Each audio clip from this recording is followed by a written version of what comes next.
Est-ce que la fameuse modèle Q serait en fait un modèle Y, mais genre bas de gamme quoi? C'est ce qu'on pourrait croire avec cette nouvelle information. Les projets de Tesla pour commercialiser une voiture électrique abordable ne cessent d'évoluer. Alors que la firme d'Austin prévoyait de proposer un véhicule sur la base du Cybercab, elle pourrait finalement exploiter la plateforme de modèle 3Y. Objectif, utiliser la même ligne de production et réduire les coûts. Non mais l'idée c'est que les voitures soient plus petites.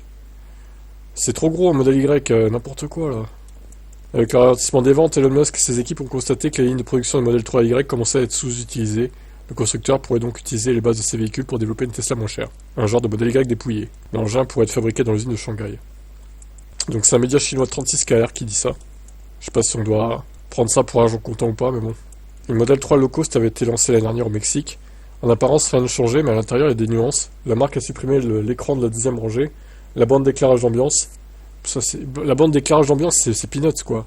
La berline est équipée d'un matériau intérieur en tissu plutôt que du simili-cuir. Elle démarre à 35 000 $, soit 4 000 de moins qu'ailleurs. La piste d'un modèle Y simplifié a été confirmée par Reuters, qui évoque une version qui coûterait 20% de moins à produire. Il faudra toutefois attendre 2026 pour en profiter. Une stratégie qui consiste à réaliser des lancements de produits rapides en simplifiant la configuration, mais en gardant les fonctions principales inchangées. Selon le rapport, Tesla pourrait lancer ce nouveau modèle en Chine au cours du second semestre de l'année, en fonction des ventes du modèle Y. Gros stylé. Il sera également commercialisé sur d'autres marchés dans un second temps. Attention au risque de cannibalisation.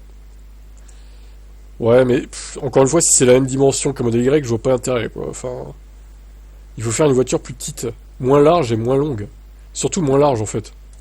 Même moins longue aussi, parce qu'il est long, le modèle Y. Alors après, si sur cette plateforme-là, ils peuvent changer un peu les dimensions, et réduire un peu ça, pourquoi pas. Mais j'ai quelques doutes. Parce que là, c'est pas de 5 ou 10 centimètres qu'il faudrait réduire la longueur, par exemple. C'est plutôt 25 ou 30, quoi. Minimum. Et la largeur, ouais, 10 bons centimètres, hein, de moins. Donc, bon. Je sais pas trop quoi penser de ça. Si c'est ça, vraiment, un modèle abordable, c'est nul, en fait. Clairement. Quel est votre avis, vous?